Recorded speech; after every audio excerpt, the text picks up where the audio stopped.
بسم اللہ الرحمن الرحیم۔ السلام علیکم۔ کلاس 7 کی سوشل اسٹڈیز کا چیپٹر نمبر 11 ہے، ہسٹری کا سیکنڈ چیپٹر ہے جس کی ہیڈنگ ہے Islam in South East Asia. اس چیپٹر کے اندر میں نے اس کو ڈیوائڈ کیا ہے 6 مین ہیڈنگ میں۔ 6 مین ہیڈنگ میں سب سے پہلے اس کا انٹروڈکشن ہوگا، اس کے بعد اکنامی سسٹم کو ہم سمجھیں گے جو کہ اسلام ان ساؤتھ ایسٹ ایشیا میں ہے، اور اس کے بعد ٹریڈ سسٹم کو، پھر کامرس کو، اور پھر صوفیزم کو، اس کے بعد لاسٹ میں ریلیجن لرننگ کو۔ تو چلیں سب سے پہلے سٹارٹ کرتے ہیں اسلام ان ساؤتھ ایسٹ ایشیا کے انٹروڈکشن کو۔ جیسے کہ نام سے پتہ چل رہا ہے، جو کہ ساؤتھ ایسٹ ایشیا ہے، اس میں جو مسلم کنٹریز ہیں، 2 موسٹ پاپولر مسلم کنٹریز آتی ہیں۔ فرسٹ نمبر پہ ہے ملیشیا اور سیکنڈ نمبر پہ انڈونیشیا ہے۔ انڈونیشیا لارجسٹ مسلم کنٹری ہے تعداد نمبر کے حساب سے، جس کی جو پرسنٹیج ہیں وہ ہیں 250 ملین پاپولیشن۔ اس میں تقریباً 87% مسلمان ہوتے ہیں، اور اگر ملیشیا کی بات کریں تو ملیشیا میں 62% جو میجورٹی ہے وہ مسلمس کی ہیں، اور اس کی ملیشیا کی جو ٹوٹل پاپولیشن ہے وہ ہے 150 ملین پاپولیشن۔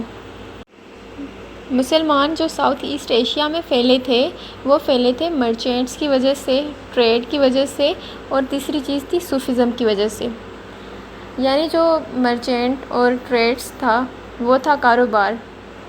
یہ ٹریڈرز اور مرچینٹس ہوتے تھے سعودی عربیہ سے، جو مسلم ممالک ہوتے تھے وہاں سے ہی آتے تھے ساؤتھ ایسٹ ایشیا میں، یعنی انڈونیشیا، ملیشیا اور بھی جتنی کنٹریز تھی وہاں پر یہ جاتے تھے، کیونکہ اس ٹائم میں ہوتا یہ تھا کہ زیادہ فیسلٹیز اویلیبل نہیں ہوتی تھی، تو اینیمل کی بیک پہ وہ کرتے تھے ٹریولنگ، تو اس میں ان کو لگ جاتے تھے سالوں، پھر سالوں لگ جاتے تھے، تو پھر وہ وہاں پر رکتے بھی تھے، گھر بھی بناتے تھے، تو وہاں پر اگر رکتے تھے تو دوسرے لوگ بھی ان کو فالو کرتے تھے۔ اس طریقے سے اسلام اور بھی زیادہ اسپریڈ ہوتا چلا گیا۔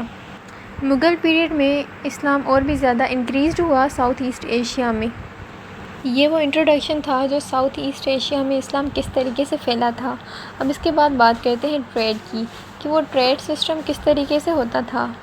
اس کے 2 طریقے ہوتے تھے، یعنی 2 ویز ہوتے تھے۔ ایک ہوتا تھا ریڈ سی روٹ اور دوسرا تھا پرشین گلف روٹ۔ جو ریڈ سی روٹ تھا وہ انڈین اوشن سے کراس ہوتا تھا اور چائنا سے، اور جو دوسرا روٹ تھا پرشین گلف روٹ وہ میڈیٹرینین سی، یورپ سے گزرتا ہوا اسلامک ممالک میں شامل ہوتا تھا۔ میڈیٹرینین سی سے جتنے بھی جو پروڈکٹس آتے تھے، جتنے بھی گڈس وغیرہ آتے تھے وہ یورپ بھیجتا تھا، پاکستان کے علاقوں میں، انڈیا میں، جتنے بھی یعنی ساؤتھ ایسٹ ایشیا کے جو ممالک میں تھے، انڈونیشیا، ملیشیا جتنے بھی تھے، سب میں وہ یورپ بھیجتا تھا اپنے گڈس۔ ان کے سیزنل گڈس ہوتے تھے، جیسے کہ فروٹس اور ویجیٹیبلس، یہ میڈیٹرینین سی کی سائڈ پہ زیادہ ہوتے تھے۔ اور جو ریڈ سی روٹ تھا وہاں سے زیادہ تر سلک آتی تھی، جو کہ میں نے بات کی کہ مغل ٹائم میں زیادہ انکریزڈ ہوئی تھی پاپولیشن اسلام کی، تو جو مغل بادشاہ تھا، جو ان کے خلیفہ ہوتے تھے، تو وہ سارے جو پہنتے تھے ڈریسز وہ سلک سے بنی ہوئی ہوتی تھی، اور وہ آتی تھی بغداد سے، یعنی جو ریڈ سی روٹ تھا وہاں سے وہ ایکسپورٹ ہو کے آتی تھی اسلامک اسٹیٹ کنٹریز میں۔ کامرس کو بھی سمجھ لیا، اب بات کرتے ہیں ان کی اکنامی سسٹم کی، یعنی جو اسلامک اسٹیٹ کنٹریز تھی ان کا اکنامی سسٹم کیا تھا جو ساؤتھ ایسٹ ایشیا میں تھی، کس طریقے سے، یعنی وہ آکیوپائی کرتے تھے جو ان کے پیسے وغیرہ ہوتے تھے، جس سے وہ اسلامک اسٹیٹس کو زیادہ ڈیولپ کرتے تھے۔ سب سے مین جو آکیوپیشن تھی اسلامک اسٹیٹ کنٹری کی وہ تھا ایگریکلچر کا۔ ایگریکلچر سے جتنا بھی منافع ہوتا تھا، جو بھی پیسہ بچتا تھا، وہ لیتا تھا وہاں کا چیف آکیوپیشن، یعنی جو سربراہ ہوتا تھا وہ لیتا تھا۔ اب اس ٹائم میں کیا ہوتے تھے، وہاں پر جو لوگ رہتے تھے تو ہر کسی کے پاس تقریباً زمین ہوتی ہی ہوتی تھی۔ کچھ چھوٹی زمینیں تھیں اور کچھ بڑی زمینیں تھیں، یعنی کچھ اسمال لینڈز تھے اور کچھ زیادہ بڑی لینڈز تھے۔ وہاں پر جو کسان رہتے تھے ان کے پاس بھی لینڈز ہوا کرتے تھے، تو اس وجہ سے کیونکہ ہر کسی کے پاس لینڈز تھے تو انہوں نے لینڈ ریونیو رکھا تھا، یعنی ایک قسم کا جو سسٹم تھا ٹیکس کا سسٹم وہ انہوں نے رکھ دیا تھا، جو ان کا بلک آف انکم تھا، یعنی جو ان کا مین ذریعہ تھا پیسے کمانے کا۔ وہ جو ٹیکسز سسٹم تھا وہ مسلم پہ الگ تھا اور نان مسلم پہ الگ تھا، تو ان کو 2 نام دیے گئے، ایک کا نام دیا گیا خراج ٹیکس اور دوسرے کا نام دیا گیا عشر ٹیکس۔ یہ وہ ٹیکسز تھی جو نان مسلم پہ الگ تھی اور مسلمس پہ الگ تھی۔ خراج ٹیکس میں 25% نان مسلمس کو دینا ہوتا تھا، جتنا بھی یعنی وہ آکیوپائی کرتے تھے 100%، اس کا 25% دینا ہوتا تھا چیف کو، اور جو عشر ٹیکس تھا اس میں دینا ہوتا تھا 10%، یعنی وہ مسلمس پہ تھا، اور مسلمس کو 100 میں سے 10% جو اس کا انکم تھا وہ دینا ہوتا تھا چیف کو، تاکہ وہ اور زیادہ اس کنٹری کی، اس ایریا کو اور زیادہ ڈیولپ کر سکے، اس میں ویسٹ کر سکے۔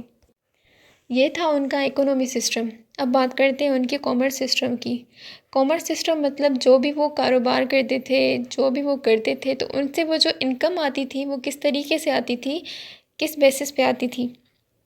اس ٹائم میں پیسے نہیں ہوتے تھے، تو جو انکم آتی تھی، جو بھی وہ پیسے دیتے تھے تو وہ دیتے تھے کوئنس میں۔ کوئنس میں بھی کچھ سلور کوئنس ہوتے تھے، کچھ گولڈ کوئنس ہوتے تھے، اور کچھ منٹ کوئنس ہوتے تھے۔ جو گولڈ اور سلور کوئنس ہوتے تھے وہ بیسیکلی ہوتے تھے ساؤتھ ایشیا سے۔ تو اس کے بعد آہستہ آہستہ سسٹم میں ڈیولپنگ آتی گئی اور زیادہ سپیریئر میتھڈ ہوتا گیا پیمنٹ کا۔ What is Sufism? صوفیزم کسے کہتے ہیں؟ صوفی ہم کہتے ہیں اولیاء اور ولی کو۔ صوفی ورڈ نکلا ہوا ہے صفا سے، جس کا مطلب ہوتا ہے پیورٹی۔ صوفیزم تصوف کرتے ہیں۔ تصوف کا مطلب ہوتا ہے محبت، یعنی خدا سے محبت۔ صوفیزم کی جو محبت ہوتی ہے وہ صرف اور صرف خدا سے ہوتی ہے۔ دنیا کی تمام چاہتوں سے وہ دور ہوتے ہیں، دنیا کی ہر چیز سے وہ دور ہوتے ہیں، جنہیں ایسیٹزم اور میسیٹزم بھی کہا جاتا ہے، جس کا مطلب ہوتا ہے سنیاسی اور صوفیانہ۔ صوفیزم دنیا کی چاہتوں کو چھوڑ کے صرف اور صرف خدا سے محبت کرتے ہیں۔ جو پہلی صوفی تھی وہ تھی رابعہ بصری۔ اس چیپٹر کا لاسٹ ٹاپک ہے ریلیجن لرننگ۔ ریلیجن لرننگ کس طریقے سے ہوا تھا ساؤتھ ایسٹ ایشیا میں؟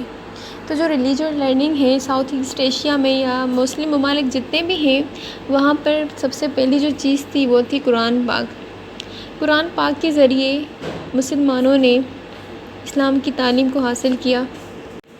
اور جو دوسری چیز تھی وہ تھی سینگ آف پروفٹ، مطلب جو ہمارے نبی پاک صلی اللہ علیہ وآلہ وسلم کے زمانے میں جو ان کی زندگی میں جو جو باتیں گزری تھی، جو جو انہوں نے باتیں کہی تھی، ان باتوں سے جو لوگوں نے اسلام کو سیکھا۔